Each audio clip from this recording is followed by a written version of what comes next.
L'Iran dit que ces négociations sont la dernière chance de sauver l'accord sur le nucléaire de 2015. Le temps presse car Téhéran menace de se retirer des engagements clés de l'accord le 7 juillet, si aucun effort n'est fait pour le protéger des nouvelles sanctions paralysantes des États-Unis. L'Iran a déjà annoncé un retrait partiel de certains aspects du pacte nucléaire en raison du manque d'engagement des autres parties. À l'issue d'une réunion à Vienne en compagnie des signataires restants, la Chine a réaffirmé son propre engagement en faveur de l'accord et de la modernisation du réacteur à eau lourde Arak de l'Iran, en dépit de ses propres différends commerciaux avec les États-Unis. La Chine va de l'avant avec le projet Arak. Cela a été apprécié non seulement par l'Iran, mais aussi par d'autres parties et je dirais aussi par la communauté internationale.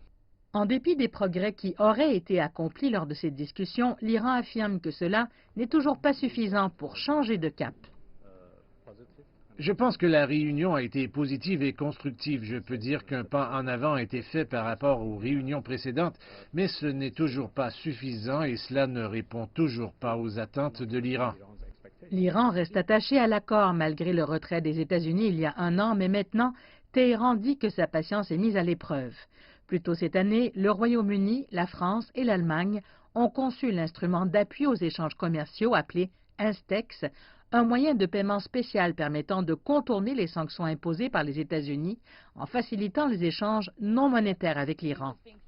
Mais cela aussi est menacé par Washington. L'économie iranienne est dominée par la production de pétrole et de gaz qu'elle exporte dans le monde entier. Pourtant, dans le cadre d'une nouvelle menace pour l'accord nucléaire, l'envoyé spécial américain pour l'Iran a déclaré que son pays sanctionnerait tout pays qui importerait du pétrole iranien, sans exception. Pourtant, la Chine a annoncé qu'elle continuerait à acheter du pétrole à l'Iran. La Chine rejette catégoriquement cette politique zéro des États-Unis et nous ferons tout ce qui est en notre pouvoir pour maintenir nos relations économiques et commerciales légitimes avec l'Iran et protéger les intérêts légitimes de nos entreprises. Il y a également des rapports que Washington pourrait sanctionner le Special Trade and Finance Institute, l'homologue iranien à Instex.